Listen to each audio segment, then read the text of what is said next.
Welcome everyone back to the Sanderlanche podcast. We are doing Dawnshard chapters 10 through 16. In all these chapters, Risen fairly quickly cottons onto the fact that Nickley is the traitor and kicks him off the boat. Not that that really stops him because he just kind of rocks back up a little bit later anyway, but whatevs. And they finally make it to Amia. They land on the island and they do a whole bunch of exploring and they realize, yeah, there's something very suspicious about all the stuff we're finding pretty much as soon as we hit land. And they realize that there are traps in place. The Lopen and Rushu find their way to the Oath Gate and confirm it's still there. And then Nickley comes back, and so Risen and Cord jump into the water and swim through a tunnel and find a whole bunch of treasure, but no way out. So crazy shit going on. I'm Dak, and with me is Jamie, Joe, and Data. So strap in, Sanderlanche is about to begin. And maybe I'm a monster, but I am what you made. Those memories that hurt me will fly apart and fade. And maybe I'm a monster, but I don't give a damn. But maybe I am perfect, just the way I am. I don't wanna be. So yeah, 7 chapters, a good chunk of this little novella we've been reading, and finally made it to the island. Finally got some I don't know if there's action happening exactly. It was like a lead up to action. But what did you guys think of these 7 chapters? these were good. I feel like we were ready for a little bit of action, bit of something to happen. I think it was really well written, actually. That suspense, like everyone's kind of feeling something's weird, and we just can't put our fingers on it. And look, we're gonna look around, and Lopen's constantly looking over his shoulder, and it's like, it feels too easy. There's something not right. Even from like the moment they get through the storm, you're like, yeah, this feels like a trap. Yeah, not sure how that's going to go, but I actually really like how it's panning out. Super happy that Risen was onto Nickley when she started giving the signals to take down the traitor and all that sort of stuff. I was like, oh, she knows. There's zero chance she's going for Cord. So I was really happy with how that panned out. Not surprised at all that Nickley did not stay contained. I mean, she wasn't surprised that he wouldn't stay contained, but I feel like Cord maybe should have seen more of that coming, but I guess she even says didn't realize that they can take on human form. So I was like, oh, okay, that explains that a little bit more. But yeah, it's all heating up now, isn't it? It's exciting. We found a fake Oath Gate, a real Oath Gate, fake gem hearts. Like, I'm super excited to see why they made these decisions and what is happening on this island. Yeah, You guys were all having, I think, that same prediction last time, or at least the thought that maybe the end of that scene is Risen realizing, Nickley maybe is the suspicious one here. And so you guys nailed that really well. I think I would have been really disappointed in Risen if she had arrested Cord. Like, no. But at least she had a couple of those conversations already. I was like, you've developed a relationship here. You're not going to buy this for a second. So yay us.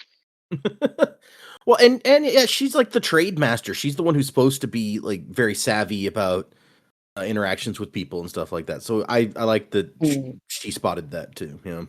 Also, I like what you said about the feeling like something's wrong the whole time. And of course, for us, we know to some extent like that things are more serious than they realize when they get to the island. But so maybe it's even heightened for us, that feeling of like, oh, we know the shoe is going to drop. Just when and how is it going to drop? But yeah, I agree that it was set up for everyone pretty well. Yeah. Yeah, I mean these chapters were super fun, like Jamie said, building the suspense, getting into and I feel like we left off just at the right cliffhanger. It's like something happens to Risen. We're not sure what it is, but she absorbs some kind of something from the mural. And so definitely interested to know kind of what's going on with that. Also, the Sleepless seem to be really, really terrified that something on the island that they might have access to is going to affect the larger Cosmere, because they specifically say that. So Yeah. I'm really interested to know, like, what is the deal? Like, is this thing that she just absorbed from the mural the thing they were worried about? What is it? What does it have to do with anything?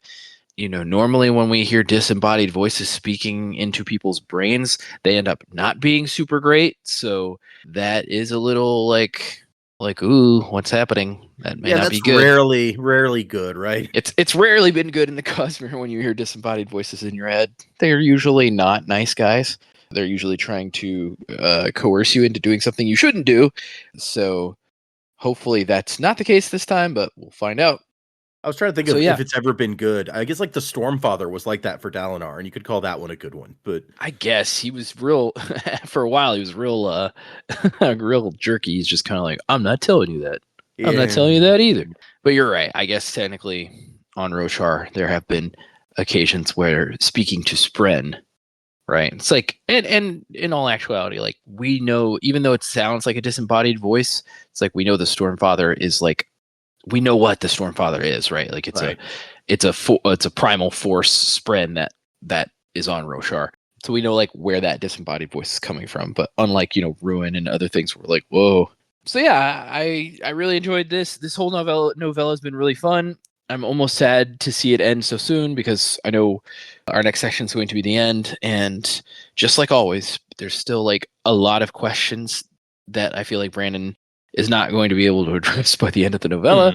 So I'm like, oh man, we're not going to get all the good answers. But hopefully we'll get at least some insight into the Sleepless folks and what's going on with them. Of course, now they've painted that other one we met with Lift in a different light. So it's like, okay, so what is that guy's objective versus what are these guys' objectives? So lots of stuff to think about. So just excited to finish it up. Yeah, it's not enough that we have to have a group out there with their mysterious machinations that are secretly a bunch of crabs lumped together in the shape of whatever. But now that group has like multiple offshoot secret organization type. Yeah. Like you've got Arklow, and then they said like he's not as bad as the true traitors, which it's like, okay, I guess maybe that's more of them. Yeah. I wonder if Arklow is a part of like the Kelsier Ghost Bloods. Because I could see like one of their type of beings like shooting off from that. But yeah, whatever the true traders are, I don't know. Right. This even though they're not really similar in like abilities / powers, the Sleepless remind me of like the Khandra. I think we talked about that in previous episode. Just kind of like the way they are like, we've got to do something, and these people are going to whatever. Like, I don't know. It gives me a very similar vibe. Plus, they pose as people. Yeah, they Yeah. pose as people. That's true. They're very secretive. They're out there hiding in plain sight, kind of, as people. I can see the similarities for sure. One is crab, one is slug.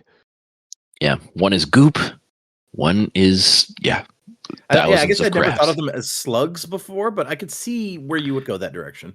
Yeah, I was just thinking it's a shape- goop. Yeah, shapeless, formless things. Yeah, we know salt doesn't hurt them. That is true. Yeah, no, like good chapters. I agree. It's like it almost doesn't feel quite like a Stormlight story because we were going through it at such a clip. But no, I'm enjoying I enjoy the faster pace. I'm like, cool. We're not just beating around the bush here.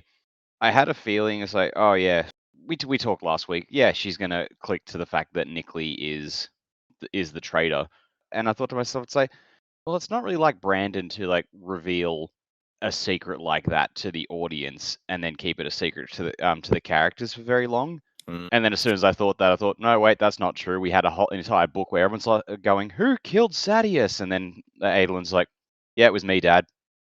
And they're just like, FYI. oh, shit, okay. So, but yeah, no, like it felt like the natural place to do it. And as soon as it happened, you're just like, well, we haven't seen the last of him. I am still curious as to what else is in the water, the thing the Lopen sees. And it's like, oh yeah, that's the thing that drains Stormlight. I'm like, is it? Or is this? I don't know. I don't know what's going on. There's a lot of confusing details, like whatever's going on with Risen. But, it's fun, it's breezy, and yeah, no, I like it. I like these characters. This has given me an appreciation for the Lopen, which I think wouldn't have come through in the main novels, which is good. Oh, that's fair. Yeah, you definitely kind of get more inside his head and motivations and stuff than we might otherwise. Yeah, not that I dislike the Lopin, but there are times when he's just a bit much. Yeah. I mean, yeah, I definitely see that, and you kind of feel the same way about Lift. I feel like sometimes where it's like she's cool, but she can be a bit much. Yeah. And we've gotten novellas now that kind of feature both of them heavily. So maybe Brandon's aware of that and is like, I'm gonna keep them mostly in these shorter stories. It's funny you talk about because yeah, things are happening fast. They kind of have to happen fast, even with the mysteries in since we're in such a short book. Somebody posted after our first episode about this went up in the Discord. They're like, this week the crew says, "Ooh, is this story a mystery? Let's see if we can figure out the spy." And then the next week, oh, I see, mystery solved. Okay.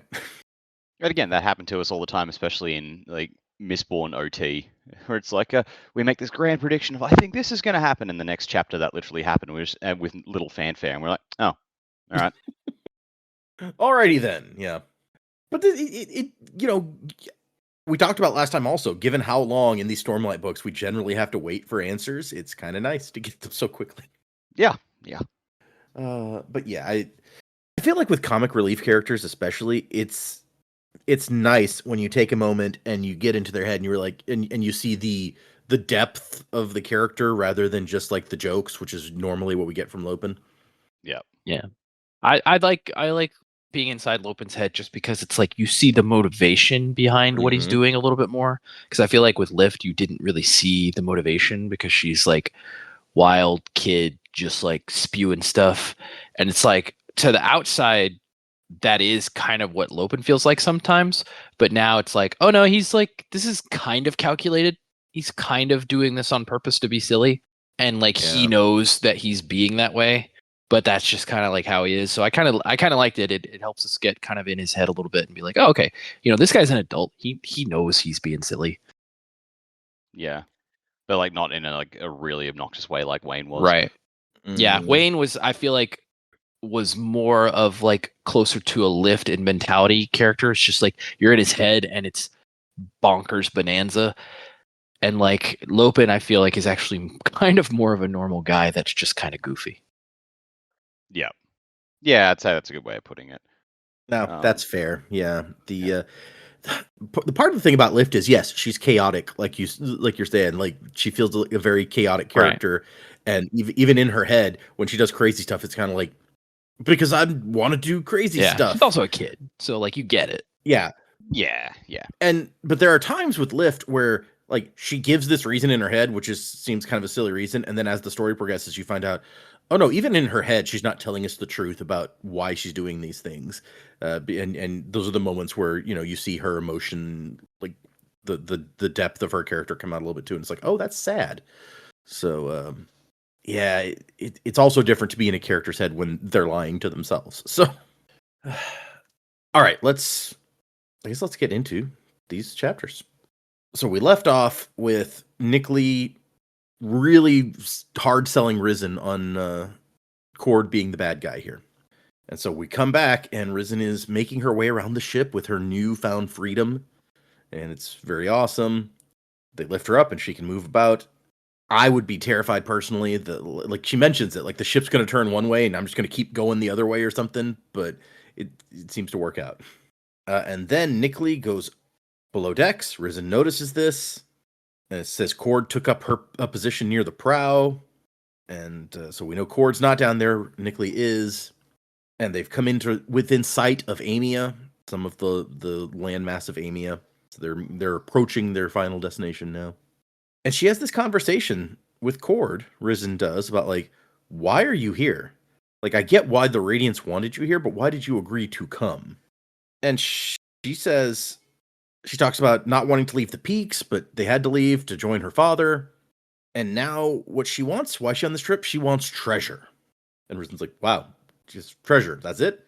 It's like, oh yeah, we've heard lots of stories about Akina, great treasure, and I wanted some of him.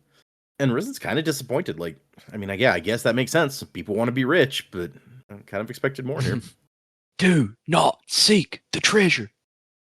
Nick Lee comes up from below decks and is like, hey, Risen, look what I found. Some Blackbane in her quarters. It's super poisonous, and she was gonna kill us all. And I know this is what killed the ship's pet. Poor Screech, his skin was all off color or her skin was all off color when they found her, and that's what this stuff does. You seem to know The a lot radiant- for a guy who wasn't involved with it. Yeah, right? Like, okay. Yeah, he's pretty obvious here, and obviously we're about to find out that she had her own kind of hand in like making sure Cord didn't have anything suspicious before he went in there. Yeah. But he is kind of being a little too obvious. I think there may be some desperation here. All of his other plans have failed, and he may even be thinking about them. Like, he may know that the others are gonna kill them if they don't turn around. And he likes them, so he's like trying whatever he can at this point. I don't know. We know that they tried their normal 2 things, and the 2 things didn't work. Now they've tried 3 or 4 things, and still no. So Our normal 2 didn't we're work. uncharted We tried an territory. unnormal 3rd thing, and now we've come to our ultimate 4th thing. The 4th thing. Yeah. 4 is death, isn't it? No, 4 is this. 5th is Like- death. I think death is usually number 1. It sounds like. Yeah. No. Like I think is it like in Japanese folklore, the number 4 equates to death. Oh, does so it? That's the 4th thing. Yeah. I think so. In I could be misremembering. Chinese culture, 4 is widely considered unlucky because the pronunciation of the word is nearly identical to their word for death. Ah. There we go. So there you go. Fun fact for the day. That's why the 4th thing is always death. And Nicholas like, the Radiants are lying to us. Why would they work so hard to undermine this trip? And Rizen's like, yeah, why would they? I mean, it really doesn't make sense. He's spinning a The tale Radiants- that makes no sense. They work for Navani, and Navani is the one who wanted the trip. Like it's I don't know what the attempt is to sell here, but It's like, imagine if this worked and it just created division between the Knights Radiant, and it's like the entire Radiant orders fell apart. Nicholas like, oh god, what have I done? Yeah. I don't know. Maybe they want that. They don't seem to trust the Radiants. Yeah, true. It reminds me of a quote from Kathy Bates in The Office when she did guest appearance for like a couple seasons. It's like you trying to give me gravy and telling me that it's jelly, but I know it's not jelly because gravy ain't sweet.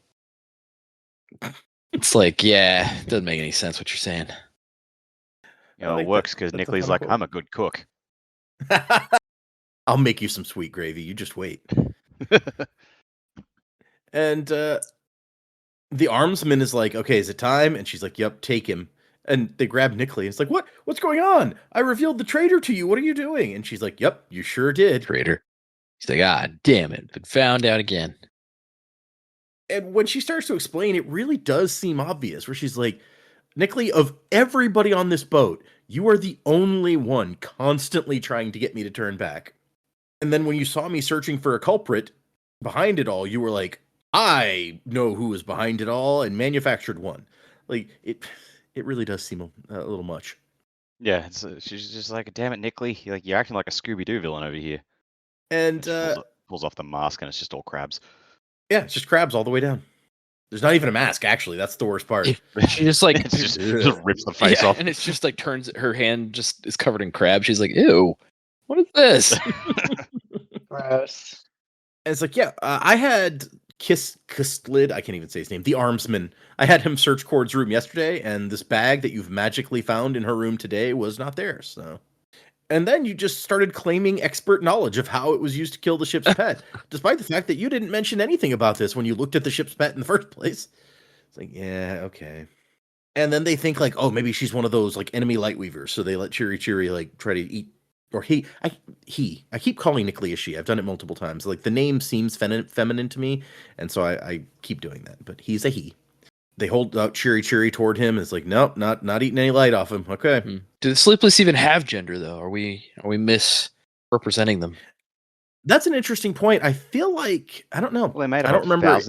thousands of organisms, so like, Yeah. it Are seems all of like, those organisms if the it- same gender? That's the question. Do the crabs have gender, or can they change their gender? I mean, I don't really, it remember if seems they- like there's a whole group of them. It's like, they, them seems like really applicable because there's they're bundles. Yeah, I want to see. I want to That's see. true. I want to hear about like the anatomy of the Sleepless from Brandon. Like, I want a graph. Like, are all of the individual pieces belonging to one entity specifically? Can they interchange, or are they all like marked in some way as one thing? Like, how does that work? Is it all? We know it's a hive mind, so like, but the hive mind seems to have individual components. So like, I don't know. How does it all work? That is an excellent question that it would be nice to get more information about for sure. I had to go back to the part where they're talking to each other, and the one that they use, that I'm finding that they use kind of pronouns to refer to, is Arklo, when they're talking about Arklo, and they call Arklo it. They say it meddles more and more. So maybe that's how. No, They damn. just refer to themselves as it. Since Nickley is currently presenting to the humans as a human, he's going by Yeah. he, so I guess. Also, is Arglo still tied into like this hive mind thing where like when they're all thinking, can he hear what they're thinking?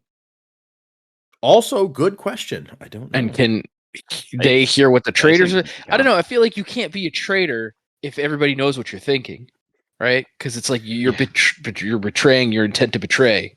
I don't know. It's a whole Yeah, thing. it's like can either side manually cut out of this group? Well, and I guess we don't really know how they're communicating as a group, Right. so it's hard to say. Yeah, it could be like they have to open some kind of communication thing. I mean, for all we know, since they have lots and lots of little pieces, they may each just send one little bug, and they all sit in a room somewhere so that when they need to talk, they can chat to each other. That's a good question, or that's a good point too. Yeah, that's weird, man. And if that was the case, it would be easy to cut someone out. You just kick their bug out of the room, or if you want to leave, you just leave the room. But yeah, who knows? Yeah. Also, like, can one of the individual Kremling things be killed? If so, how does that affect the whole? I don't know, man. There's just too many questions. Right. There's so much, yeah. Who would have thought that guys made up of a lot of tiny crabs would be this complicated? I mean, I feel like if you're made up of a lot of tiny crabs, you have to be complicated. It must be like a prerequisite. Kinda, yeah. Yeah. Kind of necessary. I do like the bit where like the other guy on the ship is like, "Oh, I can make him talk," and Nickley's like, "Fucking try it, mate." Right? He's like, yeah, okay, good luck with that. Just because, like, oh, he really has no idea. No, they don't. That's the thing. Like, they don't have a comprehension of exactly what's going on here. And yeah, because Nickley will not say anything, will not answer their questions. He's just like, I failed. We're done. I'm not going to say anything else. Except, like, I beg you with all sincerity to turn back.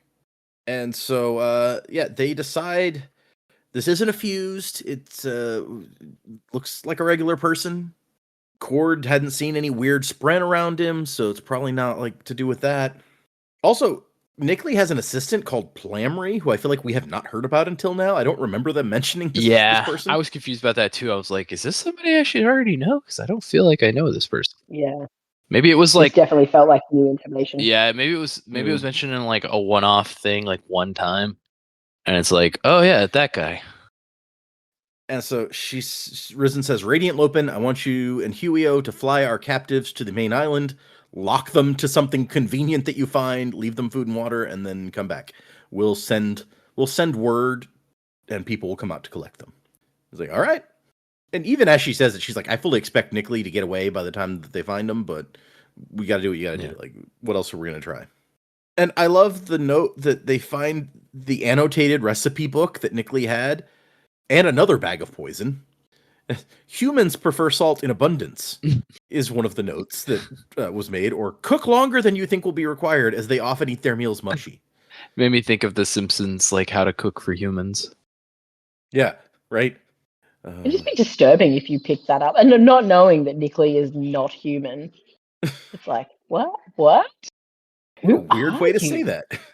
Well, because like they were running on the assumption it's like, oh, maybe he's one of the fused. So I guess they probably just go, well, he must be, I guess. Oh, that's true, because they're not humans, so they might make those same kind of notes. Fair, yeah. Yeah. Yeah. Kind of forget Just sometimes that humans aren't the only people running around here. just like he just has in brackets. It's like, what is the deal with these spices they have? What is the deal? And so she decides, just in case, we're going to have to institute some extra precautions, like maybe feeding some rats a little bit of each meal before it's served to the crew. Which, all right, I guess that's one way. Just imagine like there's a page for like it's like seafood chowder or something like that, and it's just like written at the bottom. It's like, how fucking dare you? Like I I think it was guess there was a robot chicken gag where it's like Admiral Akbar and the woman from the rebellion whose name escapes me were at a restaurant, and she goes, "I'll have the calamari," and he goes, "Well, I guess I'll have the insensitive bitch with a side of fuck you." That is his reaction to like them eating crabs. they are called Mon Calamari, so it's all around offensive. Yeah, I get it. Yep. The next chapter is the storm.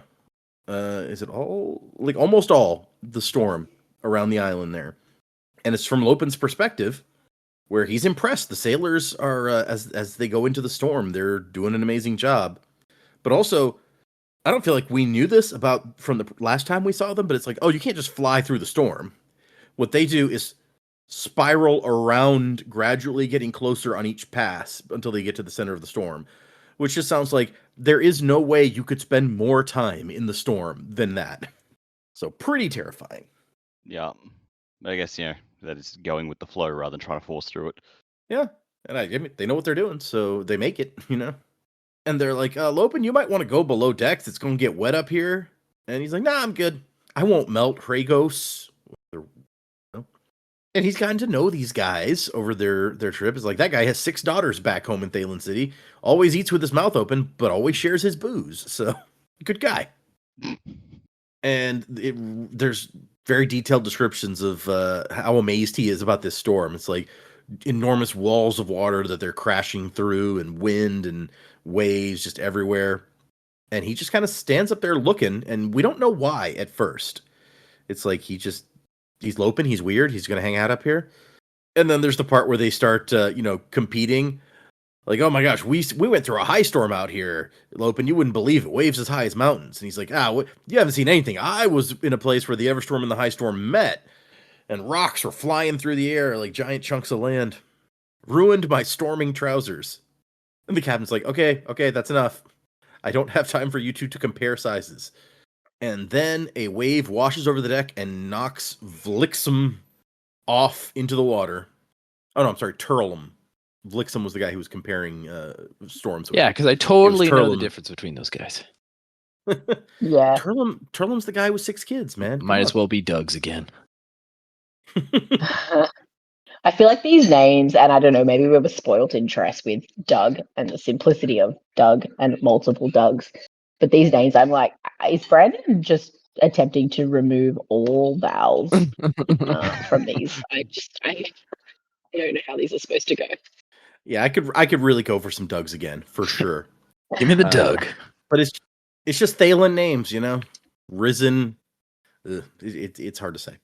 Maybe he's got a bag of Scrabble tiles. He's just reaching his hand in and pulling out random letters. And like, all right, how do I arrange this into a Thalen name?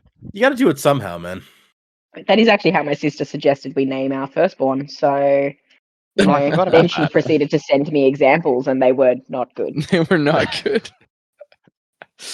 They did have more vowels, though. I saw a random Reddit post where this lady was like, we found out my sister-in-law was going to have a baby. We had a big celebration. She didn't drink, of course, but the rest of the family got kind of tipsy. And then they started throwing out crazy names. And one of her suggestions was like, you should name something memorable, like Gravity. And, they all laughed about how silly that was.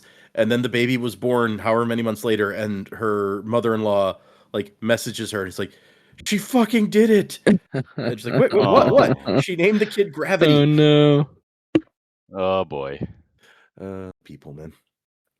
Anyway, so yes, Turlum gets knocked into the ocean, claimed by the seas, and Lopin's like, well, we can't have that. And he lights up with Stormlight and goes into the water after him. I got to say, hands down, this is the coolest thing the Lopin has ever done. Mm-hmm. It's like, claimed by the sea, not on my fucking watch.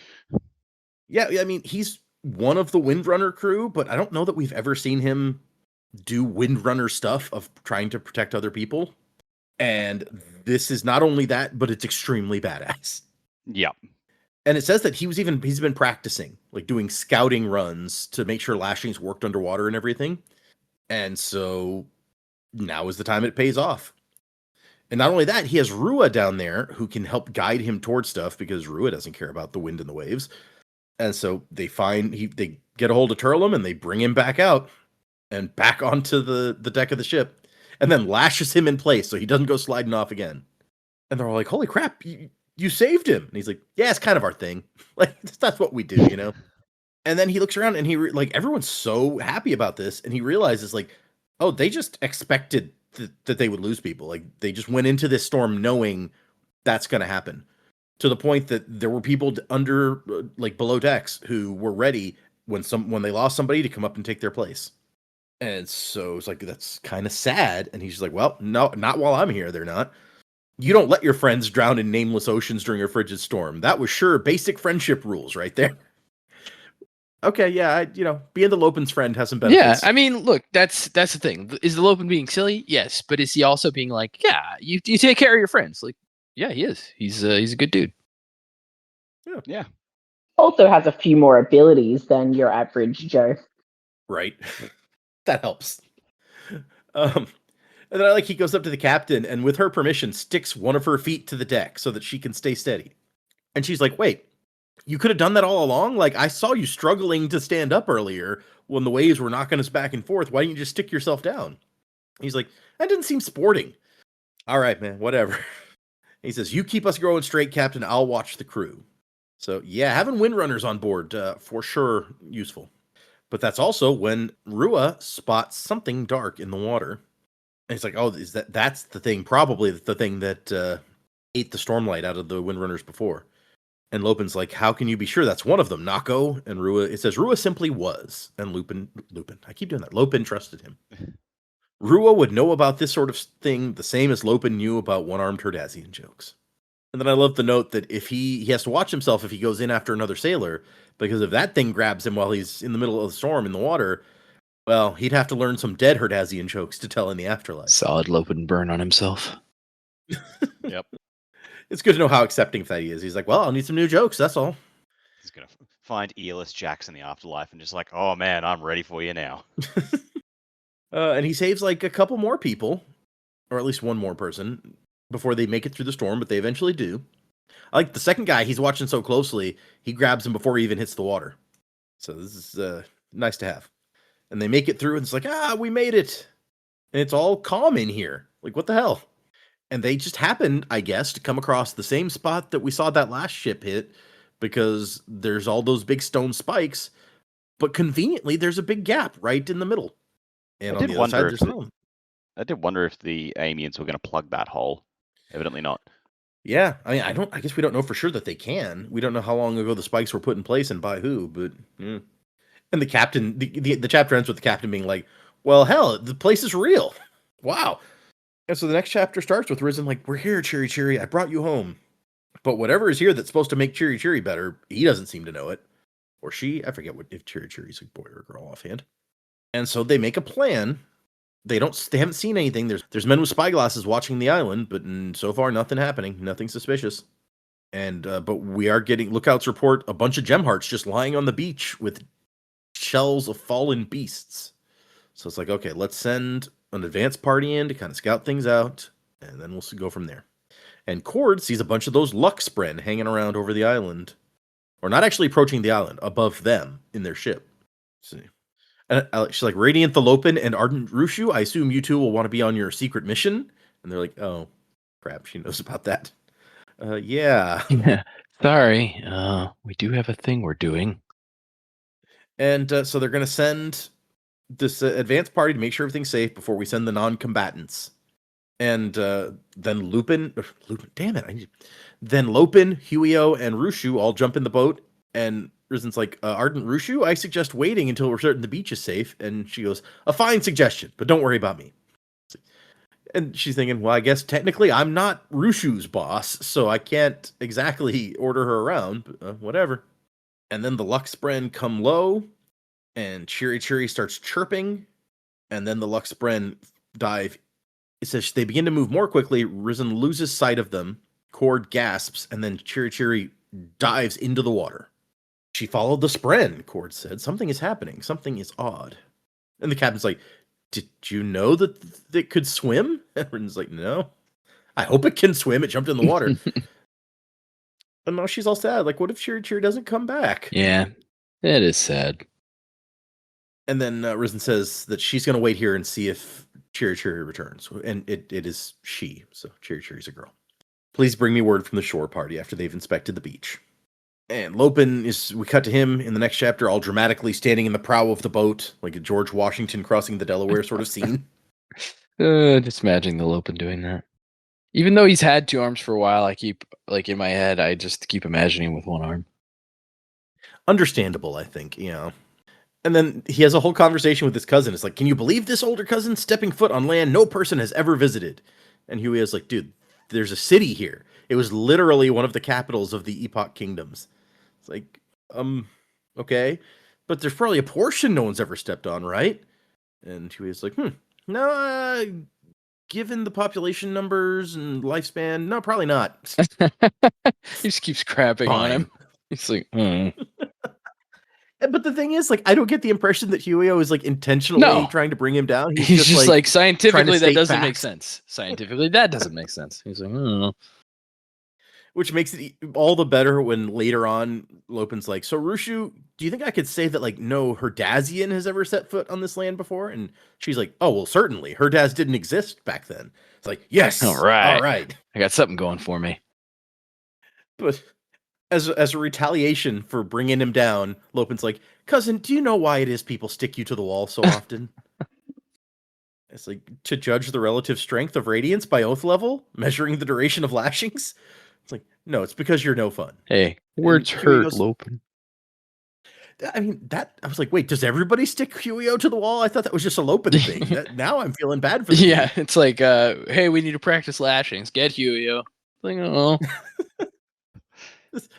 That's one way to standardize the weight of what you're sticking to the wall, but geez. Yeah, it's like, we got to practice with the same thing every time. Come on, Huio. Oh. It's like does Huio ever protest? No, he just says Bridge 4. He can't speak Alethi. He's like, no, he seems into it. It's fine. He's actually. He also thinks he's helping people. Yeah, the whole time he's actually been like, this is the worst. I hate this. And Huio's like, no, I decided to let it be fun. You get a new perspective on life when hanging from the wall. So, he's just like, eventually I just accepted that this was my lot and I decided I'm going to see it as fun. Yeah. It's one way to do it. I also like that Lopin has used a lashing so that the people in his boat don't have to row. He's like, yeah, you can help your friends out, Good guy, the Lopin. Although in his own head, he does not think of himself as the Lopin. It just says like Lopin said or Lopin did. So yeah, he doesn't give himself his own moniker. That's interesting. That's only for lesser men to call him the Lopin. Yeah, call me the Lopin. No. You're no fun. Oh, man. Let's see. Oh, and there's a talk about, like, Lopin's, like, don't let people tell you that style is limited. Style is the best resource in the world because we make as much as we want, and there's plenty shore for everybody. Like, all right, good for you. Yeah. Nice pontificating. And Rushu's like, so, Radiant Lopin, what do you make of this? Talking about all the gem hearts on the ground. And he goes, there's money lying on the storming ground. And Rushu theorizes, along with Huio's help, that maybe this is like a graveyard where these creatures come to die. Who knows? I'll have to write to Brighton Shalon. She studies great shell life cycles. So good to know she's kept up with her like Chasm Fiend research. And the armsman is like, I suppose these are cursed and I should forbid my men from indulging? And Rushu's like, no, that's silly. We're here to loot the place. Have the men heave ho or whatever and get on with it.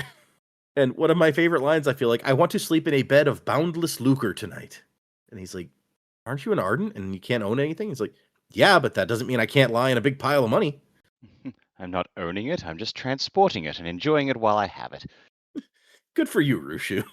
She's another real odd character who I enjoy. So secretly just channeling her, Scrooge McDuck. Yeah, swimming in coins would be difficult. Swimming in giant gemstones might be worse. Just imagine her. Yeah, just imagine her back on the boat in her room, and then the song starts playing. Life is like a hurricane. I'd be okay with that, actually. Yeah, okay. Okay, so they continue on, and we get to the part where Lopin is thinking about how, like, he and Huio don't have swords, which was a discussion last time. Like, Do they have a sword? No, these guys don't have living blades. He'd suggested Kaladin to send Teft along, and Kaladin's like, yeah, I told Navani that we should do that too. But she said if the Oathgate was in enemy hands, she didn't fancy sending them a key. So that's actually good thinking, I feel like. Yeah, checks out. The place is not covered in creme, so it's like high storm water does not fall here. Maybe that also explains why the gems aren't like lit up with stormlight. And then Lopin just goes, I once ate 12 chowder wraps in under 2 hours. It was sure kind of the same thing. In response to like nothing in particular that she said, except that she was looking at the gemstones and she gave him a baffled look. Maybe she didn't like chowder. So they're going to continue towards the city. Let's see. Huio has come up with a code to use with the span reads. For 1 means all well, 1 blink means all is well, 2 means I'm worried, 3 come back immediately. We never do see that actually put into use, but it was kind of like writing, but it was all right because it was numbers. And nobody thought numbers were unseemly for a man to use. Lopin sure used numbers for lots of things. He'd even made up a few. What the hell is that? What's it? I don't. Yeah, that's where he asks about, am I setting foot where no Herdazian has gone before? And she's like, oh yeah, definitely. Yours is a relatively new country, after all. I presume there's lots of places a person of Herdazian nationality has never stepped before you. All of your Etheru, for example. And he's like, ha, stupid Huio. Let's go make history. Gosh. We cut back to Risen, who's on the ship with Cord, and they have decided not to go ashore. Risen's waiting for Cherry to come back, and Cord is just like, something weird is going on out here. And she's like, well, but there's all that treasure on the beach. That's why you came, right? And Cord's like, no, yeah, that's not the kind of treasure I wanted. She wants shard blades and armor, like the Alethi have. The peaks have no shards. And for a long time, the Horn-Eater peaks, like, it was too difficult to get there. Nobody cared enough about them to go and try to attack or whatever. But she says that things are changing. The Alethi know now, and the enemy always knew, the peaks have a gateway to the world of gods and Spren. Soon everyone will know, and they will want our land. We need shards and shard bearers and radiance. My father could be both, but he thinks tradition is more important than our people. I will do this thing instead. Which, ouch, burn, Rock. Never pictured Rock as the dude from Fiddler on a Roof before, going tradition. But here we are. I feel like what we know of him, that's like pretty big with him. It's like, no, I'm not a warrior. I can't do that thing. Because like you would imagine that somebody who sticks to that when he's being shot with arrows and having to like run a giant bridge, like you know, if you stick it to it, if you stick it to it in that life or death situation. Yeah, I guess I just needed Cord to like put it in those terms for me. Yeah, which I feel like this is a classic thing, right? She's of the younger generation. She's like, there's tradition, but then there's practicality. Like we've got to do something to protect ourselves. Yeah, it's like we can respect the past without letting it, kill us. Yeah, and from her perspective, like when she puts it like that, it's like, yeah, her dad won like shard plate and 2 shard blades when he killed Amaram. But he doesn't want to be a shard bearer. He's not supposed to fight, so he's not going to use those. He gave one of the blades away to Dalinar, gave him Oathbringer back. So it's like, oh yeah, when you think about it from the perspective of like, we need these things to keep our people from being like exterminated or taken over. Yeah, okay, that seems kind of messed up. But she's going to find some shards, and she's going to protect her people. And it's funny, because within these chapters, she totally finds some shards. Like, didn't expect it to work out so well for her so quickly. Or at least, do you call it shards if it's just the plate? There's lots of pieces to the plate. I think they still call it that. I feel like they have in the past. Anyway. And yeah, it's like, if there's shards in the city, the Radiants are going to claim them. I need to look somewhere else. And I love the conversation about, like, she doesn't know the word for Nickley trying to make her the bad guy. And he's like, oh, he framed you. Framed? Like a picture? Yeah, same word, different meaning. Why, with so many sounds, do lowlanders make words that sound the same but mean different things? We've all been there, Corey. Yep. Welcome to the English language. Or the whatever language. Right, yeah, Alethi, but, for us, it's like English language is like that. And then they start talking about like what seems weird about what they found here. All these gems. She's like, one time me and my Baps went to trade with a guy who left lots of spheres hanging around casually, a sign of wealth. But Vistum told me People don't leave money out casually. They do it to make you see it, or they want to pretend that they have more than they do, or they want you to fixate on that and ignore something bigger. Oh, that's what's wrong with this picture. Okay. Next chapter, chapter 15. Lopin flies up to see what the place looks like from the air, and then when he comes back down, Rushu pulls out a sketch or a map, and he's like, "Hey, that looks like the city." So yeah, this is an ancient map of Akina, so I guess we've proved that we're in the right place. And then there's a discussion about where would we find the Oath Gate, and Rushu's like, well, there's an optimal spot that the Oath Gate should be, but none of the ones we found so far have been in optimal locations, so they keep being where it's convenient for the ruling class to get to them. And he's like, storming Light Eyes, always making things more difficult for us common folk. And she's like, you're a Knight Radiant. He's like, yeah, the most common one. I love that. It's like a constant reminder, like they don't see themselves like that way sometimes. It's just like, dude, you're technically like the highest Light Eye now. It's like, yeah, but not really. Like you literally have superpowers? Yeah, whatever. You frequently tell me how uncommon you are, Lopin. It's only a contradiction if you think about it. And she's just like, I have no response to this. Which, I don't even know what that's supposed to mean, but it's great. Okay. Just don't think about it. That's all you got to do. And they get a message from Risen. The place is too expected, too perfect. And she's like, let me see one of those gemstones from the beach. And she pulls out a jeweler's loop to look at it. He's like, wait, you carry one of those in your pocket? And she's like, yeah, doesn't everybody? And she says, no, this is fake. It's quartz, not diamond. And quartz can't hold stormlight. It's not valuable. And thus my great fortune evaporates like a man's beauty upon the weathering shores of time. Like how that one time I sure almost had a chasm fiend pet that would, and she's like, yes, you told me 6 times.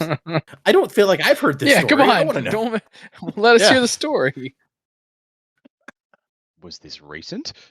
Well, and he goes, I came up with a new joke for the end of it. I was going to say, and that's why I let it eat my arm. Funny, right? And so I guess that would have been, in theory, this was before he lost his arm, so probably not too recently. Damn, I was hoping like there'd just be a bit of him trying to shove a chasm fiend through the Oath Gate, and Callan is standing there just like, "What, dude? What the fuck?" I feel like Lopin is the Joker in this moment. It's like he tells a bunch of different stories about how he loses his arm, none of them true. Yep.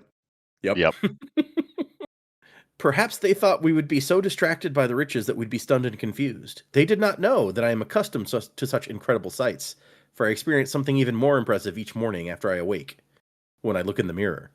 And she's like, and you wonder why you're too far. You wonder why you're still single. And he's like, oh no, I don't wonder. Oh my gosh, this guy. I love that even Rushu, like the most absent-minded, ardent lady, is just like, this is why girls don't like you, man.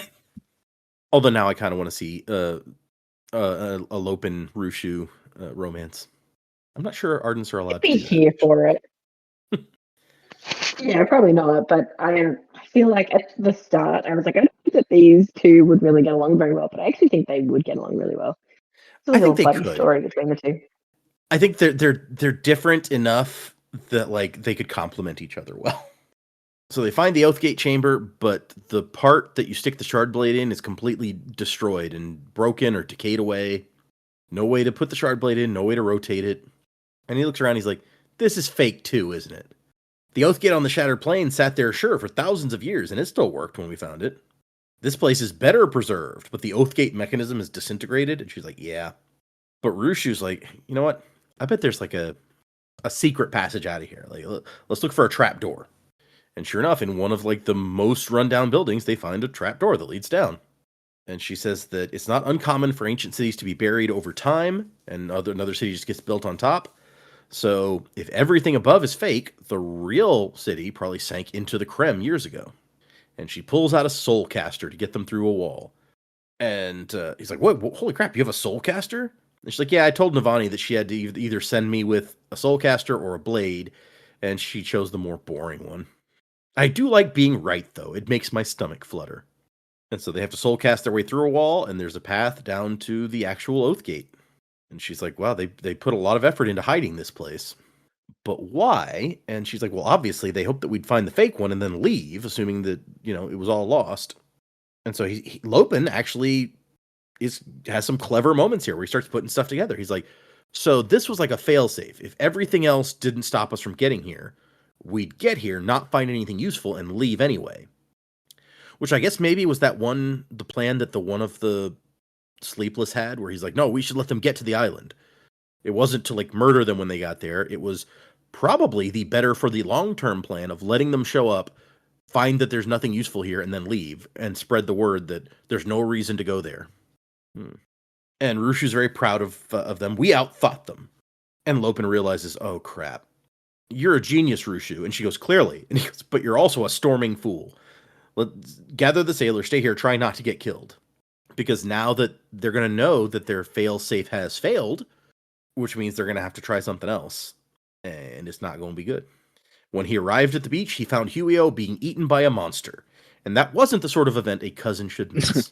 I was a little bummed that we did not come back to the Lopin at that point. It's like, he's being eaten by a monster. And now we're not with Lopin.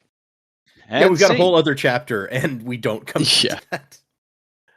We go to Risen instead, who, some of the Sleepless show up on the boat. Some creepy piles of crabs start popping up.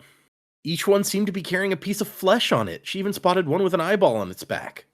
What is going on? They just get creepier. Every time we see them on page, I'm like, ew, ew, ew. It's like knowledge of what they are. None of this is new information, but seeing it like written out like that is just, ugh. Yeah. Yep. Yuck. Doesn't get any better. And then they start like crawling over her, and she's trying to like unbuckle herself from her seat so she can get away because they're going to eat her or something. But no, they don't eat her. They just crawl past her, and it's fine. Yeah. But yeah, that would be terrifying. Turn into Nickley. It's fine. Hey, Nickley, long time no see, man. Yep. Nickley pops up. It's the head came last, eyes popping into place as Kremlin squeezed inside the quote skull. The lines of the tattoos hid the seams in the skin. Yeah. And yeah, Kord's like, I did not realize the gods who sleep not, they can appear as people. Well, how do you fight one? And she's like, I told you can't. Lunu Anaki, he's a trickster god, warned of them during my grandmother's time when she was watcher of the pool. I wonder if that's Hoyd. I think we've heard him called the trickster god by Rocks. Maybe not. Somebody warned them about the Sleepless. Nickley says, we didn't expect to find one of the sighted here. You've long guarded cultivation's perpendicularity. It's regrettable you joined this expedition. And some more swarms form into individuals on the deck, and even more remain as scuttling masses. So there's several of them here, and it's disturbing. And Risen's like, hey, why don't we negotiate? And Nickley's like, yeah, sorry, too late for that. You ignored all the warnings, and your friends didn't take the bait. So. I don't negotiate with terrorists. For what it's worth, Risen, I'm sorry. I genuinely enjoyed our time together, but the very Cosmere is at stake. What does that mean? And then Kord says that was a distraction after she says something in Horn Eater. Be ready, hold your breath. And Risen's like, wait, hold my... And then Kord grabs her and jumps into the water. Yeah, someone whose legs don't work, that would be fucking terrifying to go into the ocean. Ugh.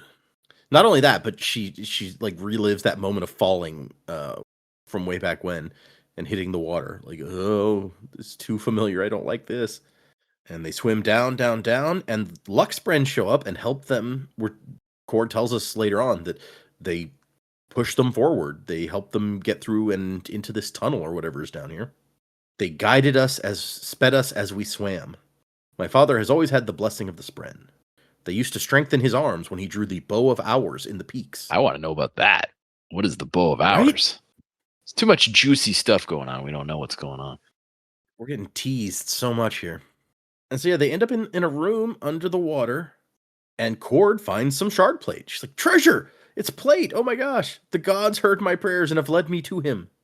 But Risen is much more interested in this mural on the wall.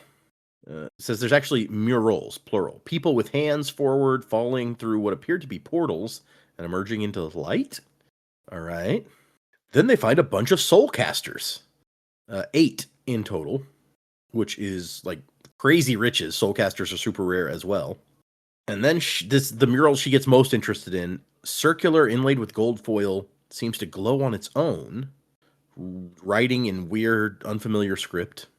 The middle is like an exploding sun, which was divided into mostly symmetrical pieces, 4 of them, each in turn breaking into 4 smaller pieces. So if something breaks into 4 pieces and each of those break into 4 pieces, how many pieces do we have? Oh, hey. 16. It's that number again. Yeah, it's that number again.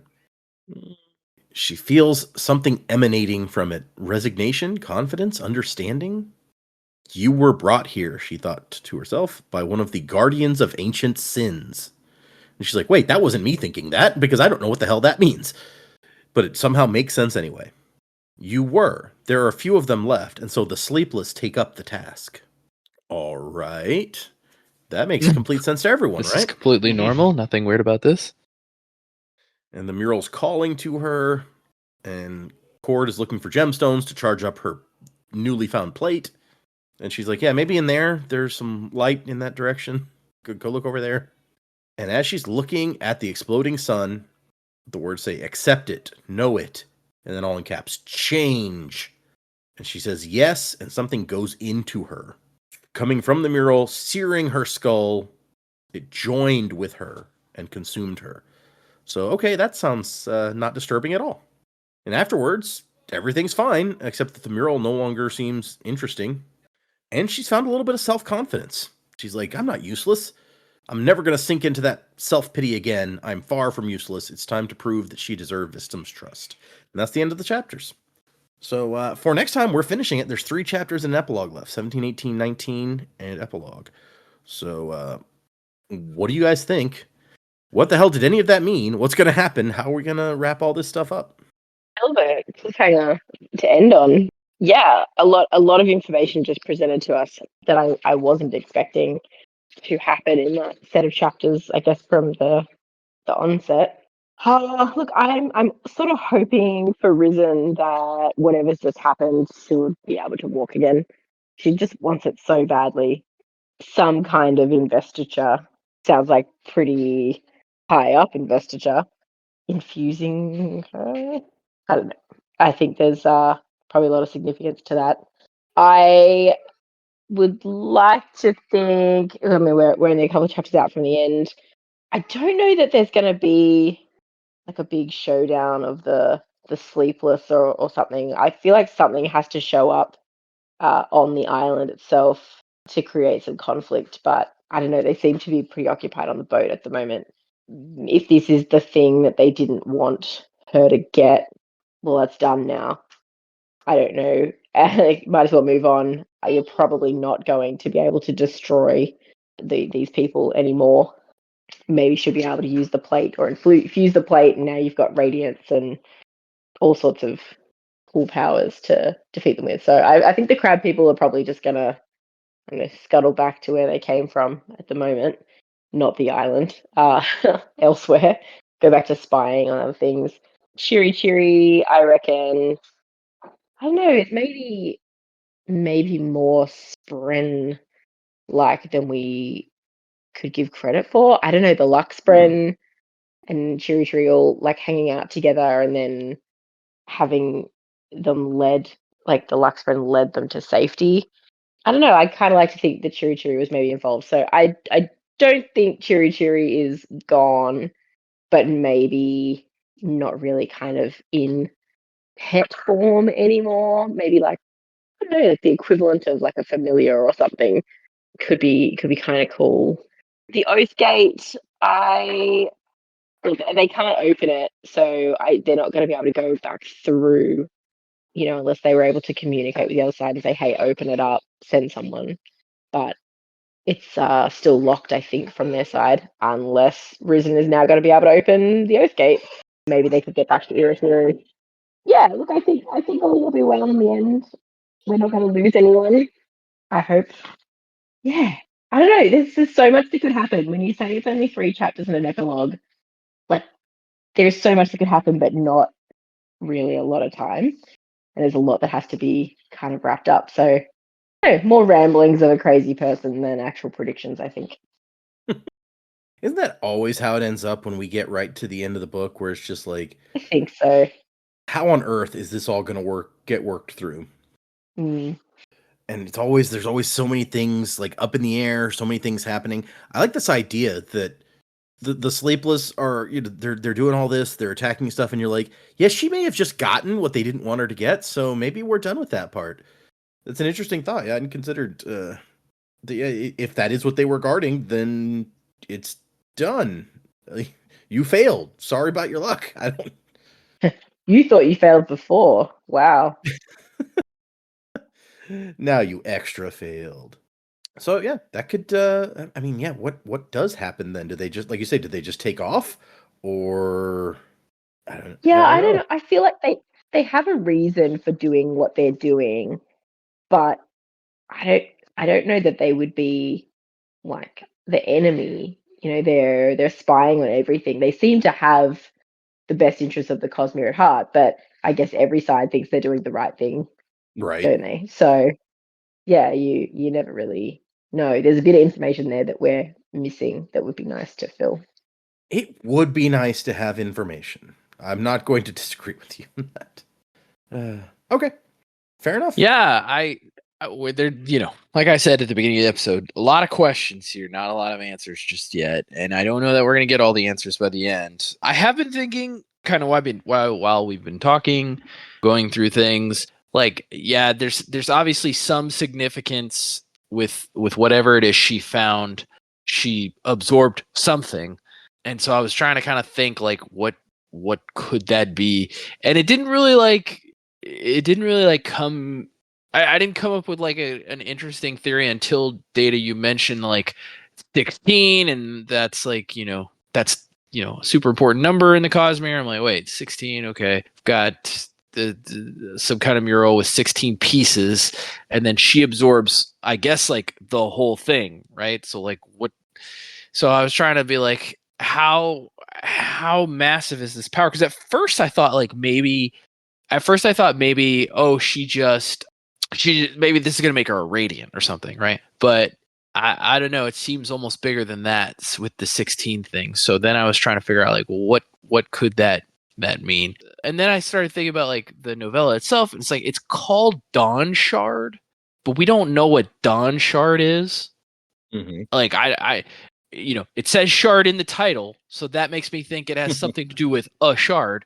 So I'm almost wondering, like, did she just absorb some kind of shard power? Because that would be wild, and it would definitely make sense that like the Sleepless would not want her to get that because that is a lot of power.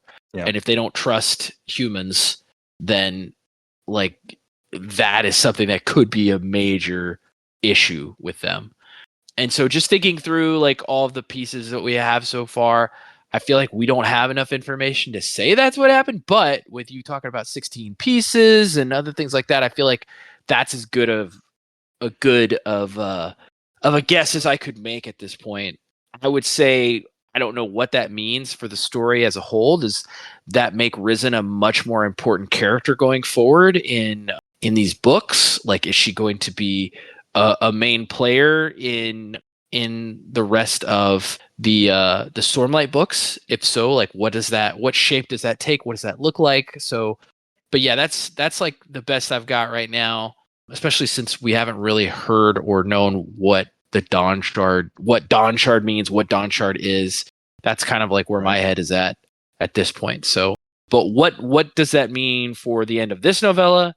I don't know, because like if she's got the power and it is shard power, I feel like that's not something that you can just be like, and maybe I'm wrong, but it doesn't feel like it's something that I can just be like, oh, here, you just have this power now. I don't want it. Or here, I'll put it back in the mural. Like, I don't know how that would work in a practical way. So that's like, what is the resolution with the Sleepless? Like, now that they know she has it, are they going to be like, well, you have it, nothing we can do now? Like you guys were kind of saying before, or like what does the rest of that look like? So how it's going to wrap up, I'm not sure, but that's kind of the best theory that I can think of at this point. I think that that's a good call out that we haven't really addressed much, is that novel is called Dawnshard. We know Dawnshards are some sort of special thing. We've only heard like fifth hand rumors or whatever before now, but like, yeah, there's some sort of thing like the Honor Blades, legendary, blah, blah, blah. So it's got to come into play at some point, right? Yeah. But with us being on Roshar, shard doesn't always mean like, big power shard, but the fact that you said 16 and then the 16 pieces, like that's what made me kind of go that way. Cause I'm like, well, it doesn't necessarily mean this, but it could mean this. So that's kind of like where my head's at. That's fair. Yeah. Even if this is not that, we got one episode left for the title to make some sort of freaking sense. So That's true. it's like we just finished book 2 of Dungeon Crawler Carl series on Don't Gaslight Me, Jesus. Oh yeah, I'm way behind. Book was called Carl's Doomsday Scenario, and very minor spoiler, you don't find out what that means until like the last episode of the show that we did. So Mike spent the whole time being like, is this the Doomsday Scenario? Is that the Doomsday Scenario? Like, it's got to come in somewhere, right? So it looks like we may have a similar situation here, but this was only 4 episodes, so it's not so bad. Yeah, not as long of a wait. But yeah, if it does have something to do with like big capital S sort of shards, then that's a major development for this novella to be thrown in there, whatever it ends up being. Right. Mm. Which we can't put that past Brandon. I feel like Nail's turn kind of comes. Maybe not. Maybe his turn doesn't come in the Lift novella, but like we definitely get a lot of more interesting information about him in that. So yeah, we see the start of it, if nothing Right. else. Yeah, he finally acknowledges maybe I could be wrong. yeah. Yeah, I don't really know either. I like the other two's theories, so I'm not really sure. I don't know. Like, I've sort of turned in my head. I'm like, I don't really know how any of this is going to pan out. So at this point, I'm just like, maybe let's go. Let's just go with a fun one. Maybe like, because of there's mention of all like the chasm fiends and everything washing up here, we expect the monster eating Huio to be a chasm fiend, but maybe it's a Santhid. Maybe the Santhids here are antagonistic for some reason. Ooh, do they have to kill it then? I mean, yeah, it's like It's bad hoodoo. Yeah, well, it's like you got to do what's right, and yeah, I don't know. Maybe we get some more perspective on the Santhids. Yeah, no, I'm at a loss as to where this is going. I'm just like, you know what? I'm just going to enjoy the ride, and I feel like that happens to me a lot more on the shorter stories than on the big ones. I'm just like, this is going by so fast, I can't predict shit. But it's a fun ride at least, so we got that very. going for us. Yeah. I mean, yeah, Tress was kind of similar, right? It was just like this ride is so fun that I don't even want to spend too much time predicting. Let's just enjoy it. Yeah. Good times. Yeah, okay. Well, cool. In that case, let us then move into doing a couple of emails. And all right, let's see. We got a few emails. I think we got like 4 new ones this week, but we'll try to finish up some of the older ones first. The first one is called Cosmere Maps, and it's from Julia. Hello all, emailing again as I'm almost caught up with your recordings, and recently I think it was Jamie asking about wanting to know where everyone was on the map, and it made me wonder if you all knew about this website, cosmeremaps.com. I do love me some maps. They have interactive maps for both Scadrial and Roshar, where you can see where most main characters are on the map. The only spoilery thing, besides obviously scrolling ahead of where you are in the book, is that you can switch to Shadesmate. I'm sorry, I assume that's Shadesmar. The Shadesmar version, and see where they are in that realm as well. Oh, that's cool. Since you know now the character's journey there, I think it's a great time to explore it. Obviously, Data, if you think they shouldn't see it yet, maybe have them hold off. Appreciate the work that you all put into this, especially the patience to read these books this slow, Julia. So, I have seen that website before, but I had honestly kind of forgotten about it because it had been a bit. Very cool.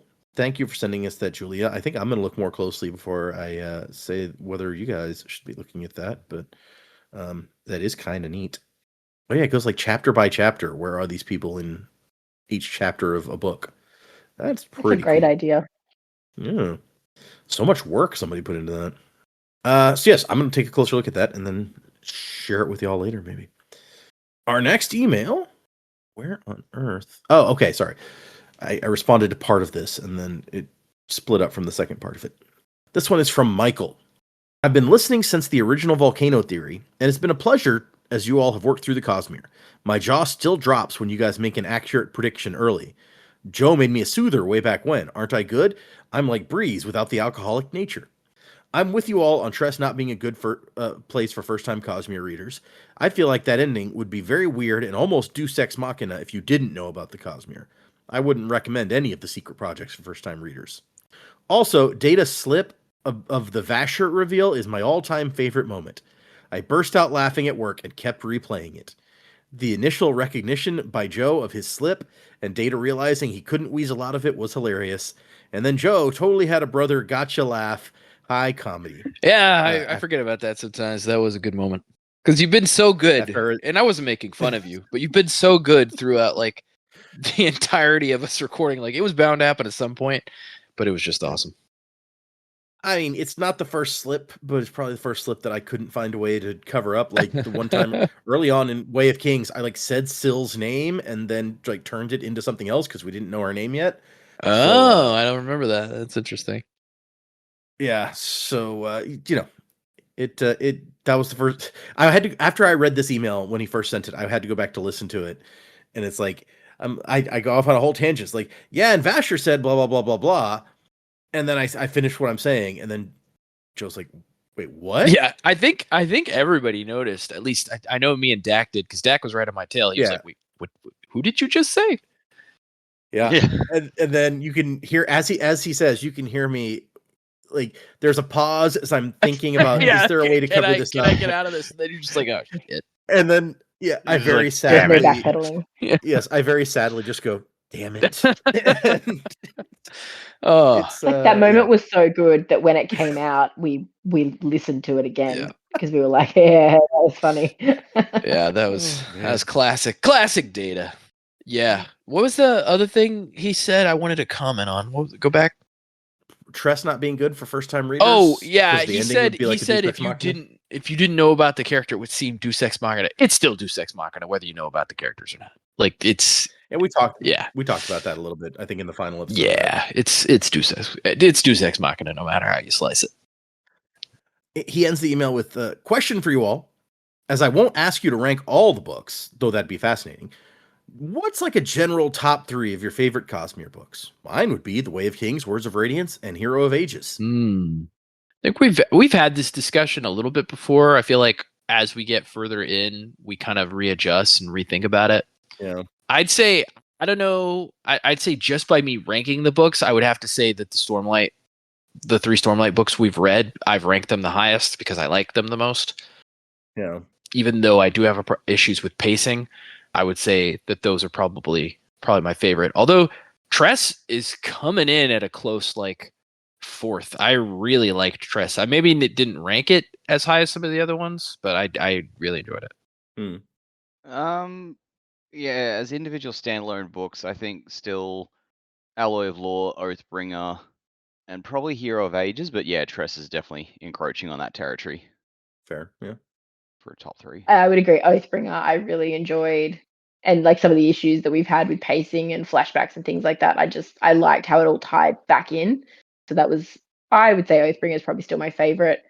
I really enjoyed Warbreaker until the very, very end. I feel like that was shaping up to be Yeah. possibly my favorite work that we've read, and then I was like, what? This is shit. So I still generally like the story. I think it was still pretty good just until the very end. And I feel like if there's ever a second book there, maybe that's the redemption arc for that story. I don't know. Third, I don't know. I'm not sure. They're all, because I think I can walk away saying I've enjoyed all of them. Tress was really fun, actually. I really liked Tress, and definitely in that standalone, but then all those little nuggets of, obviously we've read more of the Cosmere work, so picking up on little things, we've had that discussion at length, but yeah, I did really like that. And I think the first Mistborn book, I think, will always hold a special place. So it was our introduction into this universe. Yeah. Yeah. Fair. It can be hard to somebody's like, pick your top 3, and it's like, but they're so good. Yeah, all of them. It's like asking for priorities at work. Give me my top 3. No, I need 5. No. 3. You get 3. Yeah, been there. Final Empire is probably like Jamie mentioned, it has a really special place for me because it was the first Brandon book that I read also. And also I like everything about this book. Like the heist format. I love Vin. Vin may be my favorite character in all of the Cosmere still. So that's my top one for sure. And I think Oathbringer probably, like you all have said, especially if I'm like, well, I need to put a Stormlight book in there, Oathbringer is going to be part of the top for me as well. And then honestly, Emperor's Soul might be my favorite individual standalone thing he's done outside of Final Empire. So that might be top 3 for me also. Well, it's like, yeah, when you bring that up, it's like, are we just talking books or are we talking stories in general? Because if we do that and it opens up all the stuff in Arcanum. It's true. Like, Six of the Dusk is still high up there for me. Yeah, it'll be interesting when we get to, because like I've told you guys, I think we said it on air, but that like he took Six of the Dusk and like chopped it up and made it flashbacks in Isles of the Emberdark, so that like he said, like you can't make people read like a short story that most people have not read before they can read a novel that I'm putting out. So he stuck it in there. So yeah, it'll be interesting to see if you feel, when we get there, if you feel like that elevates it, or if you're like, wow, that was one of my favorite stories and now I don't like it as much. But yeah, that's a good point, because Six of the Dusk is good. I really like Shadows for Silence and Secret History, honestly. I find Secret History a lot of fun, so that's a good point. Anyway, the email ends with, P.S. I may be late on this, but I hope you keep the pirate song from Tress for Dawnshard, because it's still fitting and awesome, and I don't want it to go away. Which, I mean, yeah, it's not as, Dawnshard's not nearly as piratey. It's still boaty, I guess, for sure. But you say boaty? No. Yeah, it's about boats. It's still boaty. Still boaty. Yeah, it's boat-esque. And yeah, no, the song for this book is Perfect, which is about like being perfect just the way you are. And I felt like for Risen, who's had a lot of trouble accepting like the whole her what's happened to her, I felt like that was a good fit. Yeah. Although I don't know, I'd argue she's not even the main character. I feel like the Lopin steals the show. Maybe. Michael sent in a second part of his email. I forgot to add that I know Joe asked us when listeners sniffed out the Vasher thing. I pretty much picked it up right away after his description of wearing weird robes and having a rope belt and making color references, which is true. Vasher always had a rope belt as well. Yeah. I've forgotten I asked that. It's been a long time ago. So thank you for your email. Let's do one more quick one. This one is from Matthias. Hey there, Sam Derlanch crew. I'm only a couple of minutes into this week's episode, Dawnshard Part 1, but I had to pause and write in. The Lopin as strong bad would never have occurred to me, but now I won't be able to unsee it. I'm delighted. Yeah. Glorious. How'd you ever learn Scrippy scroll so fast? And the fact that the Lopin Spren is mute makes him a perfect stand-in for the cheat. Now, ooh, I like it. Yes. which Cosmere character would Homesar be? Spook? Homestar or Homsar? Because there are. Oh, that's true. It's Homsar. Homsar? I don't even, no T. I don't even remember Homsar. If you watched the Trogdor video, which I've watched recently with the kids, Homsar is the one who's like, I do what I'm told. Oh yeah. Yeah, it was like someone emailed in like and misspelled Homestar, so they created a whole new character. It's like this little derpy dude with a hat. He's like, I'm crying on the inside. I have no idea how to cast Homesar. No. Let's not even go there. Sorry. Sorry. Matthias. No. Hang on. The drunk herald, the guy who like I'm just like, if this guy turns out to be a herald, I'll shit a brick. That yes, guy. Rian. Yeah, fair. But only the drunk one. Oh yeah, the Ahu version of fair. Okay. Yep. And Matthias signs it anyway. Wuzzing to the crapfully yours, Matthias, and then puts in a little image of Trogdor, which I love. Sure. Glorious. Like somebody in the Discord. Actually, it may have been Matthias. Now that I think about it, they sent me after Trogdor came up at some point. They sent me a direct message that was like, "Hey, this company makes like merch, like licensed merch of Trogdor and other like strong bad stuff. So there's like a stuffed Trogdor and all, all these things. And there was some very cool stuff there. And because I wear like polos at work, and I'm always looking for interesting ones. They had one with Trogdor on it. And it's like, oh, I'm gonna get that, and it just came like last week. Oh, nice. And then we found out that they're closing the office where we work, so I won't have to wear any of the polos I own anymore. And I was like, oh, well, yeah. I'll get a couple uses out of this at least. Man, I still wear that casually. I spent a lot of time in high school drawing Trogdor. Put one of those big beefy arms on the back. Yeah, I remember. Consummate, please, consummate. I remember the first time I drew him. One of the girls in my class is like, "What is that?" I'm like, "Oh, you don't even know. It's Trogdor. It's the best." Oh man, yeah. And one of my kids spotted it on my shirt. Was like, "What's that?" And I was like, "Oh, you have to watch the video now." And since then, the 6-year-olds have been like Trogdor comes in the night, or Trogdor farts in the night, which they thought was the most hilarious joke that they've ever made. So, thank you, Matthias. If anyone wants to send us an email like these folks did, the address is thesanderlanch@gmail.com. If you want to leave us a 5-star review on the podcast platform of your choice, you can email it to that address, and Joe will assign you a misting power. Or if you want to join our Patreon, Joe will assign you a faring power, like he's about to do for Julia. Maybe the same Julia that just emailed us, actually. I'll have to look and see. Julia joined at the ska level this week. Julia, you're a steel runner. It's fun. Nice. It's fun. Nice. Just run real fast.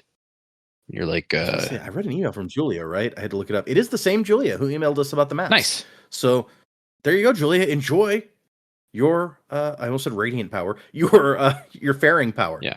Gotta go And, fast. Sonic the Hedgehog. I've been posting my reactions as I'm reading through Moment Zero, the novella. So that's what's going on our Patreon if you want to join now. Also, we talked about last time, but I put up a poll about whether we should read Elsecaller and King Lopen next, and pretty firm no, don't do that from the folks on our Patreon. So probably move after we do our special recap episode. We'll probably move right into Rhythm of War for those wondering. So anyway, remember, in the meantime, for next time, we are going to read the final 3 chapters and an epilogue of Dawnshard to wrap that up. And after that, like I mentioned, we're going to do our review episode, for which I've made a whole Jeopardy game, and I'm very excited. So tune in for that one. That's 4 chapters for next time. If you're following along, read those. Music by Miracle of Sound. And Wasing to the Time of Next. Colo, P.S. Vasher. Haha, I'm Sil. To the cups. Just